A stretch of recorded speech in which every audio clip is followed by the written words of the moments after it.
वालेकुम। हमने स्टार्ट किया हुआ था क्लेमीडिया का पार्ट 2 हम स्टार्ट कर रहे हैं, जिसमें हमने लैब डायग्नोसिस करनी है। लैब डायग्नोसिस में सबसे पहले हमारे पास 5 चीज़ें हमने पूरी करनी है, जिसमें हमने सबसे पहले स्पेसिमेन को कलेक्ट करना है, देन हमने उसको ग्राम स्टेन करना है, देन हमने उसकी माइक्रोस्कोपी करनी है, देन हमने उसको कल्चर बनाना है और देन उसके ऊपर टेस्ट करने हैं। देन हम ट्रीटमेंट की बात करेंगे लैब डायग्नोसिस के बाद। अच्छा, इसमें सबसे पहले हमने देखना है स्पेसिमेन आप कौन सा लोगे। आपने अगर सेक्सुअली ट्रांसमिटेड डिजीज़ का डायग्नोसिस करना है तो आप सैंपल कौन सा लोगे, यूरिन का सैंपल लोगे, ठीक है। उसके बाद नेक्स्ट हमने स्टेनिंग क्या करनी है। मैंने आपको पहले बताया कि ये बहुत छोटे होते हैं और इनकी सेल वॉल ऐसी सिग्निफिकेंट नहीं होती, मिरामिक एसिड भी नहीं होता इनमें, और इसलिए हमने इसको ग्राम स्टेन यूजुअली नहीं करते क्योंकि ये इसमें यूज़फुल नहीं होती, ठीक है। अब कर भी ले तो ग्राम स्टेन ऑफ यूरेथ्रल डिस्चार्ज है ना, उसमें हमें न्यूट्रोफिल्स नज़र आता है, जिससे हमें एक आइडिया हो जाता है कि यहाँ पे कोई इन्फेक्शन तो है। ये नहीं पता चल रहा कि कौन सा है, लेकिन इन्फेक्शन तो है, ठीक है। अब अगर कोई ग्राम नेगेटिव डिप्लोकोकाई नहीं है, ठीक है, नज़ेरिया गुनोरी भी नहीं है उस बंदे को और न्यूट्रोफिल्स भी नज़र आ रहे हैं, तो इसका मतलब ये है कि एविडेंस हो गया आपके पास कि इन्फेक्शन क्लेमीडिया की वजह से। अगर गुनोरी भी नहीं प्रेजेंट और न्यूट्रोफिल्स भी हैं, इन्फेक्शन तो है ना। इन्फेक्शन या गुनोरी की वजह से हो रहा है या इसकी वजह से हो रहा है, तो अगर गुनोरी नहीं है तो फिर पक्की बात है कि क्लेमीडिया ही होगा।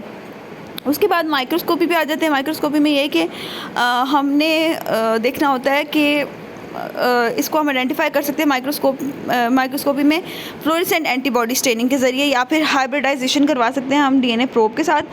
तो इन प्रोसीजर्स के ज़रिए, क्योंकि ग्राम स्टेन तो हम कर नहीं रहे, तो माइक्रोस्कोपी हम उस वे में इसकी नहीं कर सकते जिस तरह हमने पिछले लोगों की है। इसके लिए हमें हाइब्रिडाइजेशन करवानी पड़ेगी या फ्लोरेसेंट एंटीबॉडी स्टेनिंग करवानी पड़ेगी। उसके बाद नेक्स्ट इसका कल्चर आ जाता है। कल्चर अब इसको हमने ग्रो कैसे करना है, क्योंकि मैंने बताया था कि क्लेमीडिया जो है वो हमेशा सेल के अंदर ही ग्रो करता है, तो सेल कल्चर ही चाहिए होगा इसको ग्रो कराने के लिए।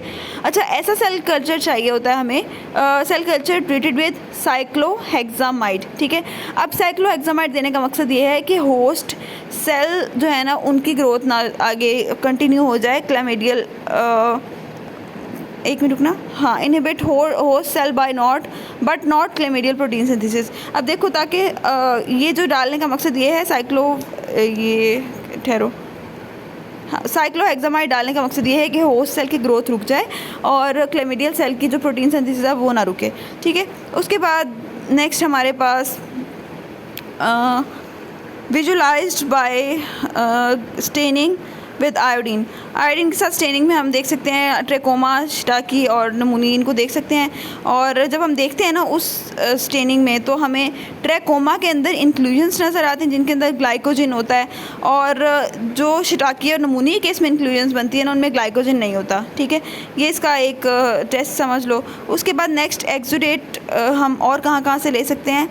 आई से ले सकते हैं in case of trachoma, respiratory tract से ले सकते हैं इन केस ऑफ नमूनिया, ठीक है। उसके अलावा जेनिटल ट्रैक से हम क्यों ले रहे हैं, क्योंकि in case of sexually transmitted disease, ठीक है।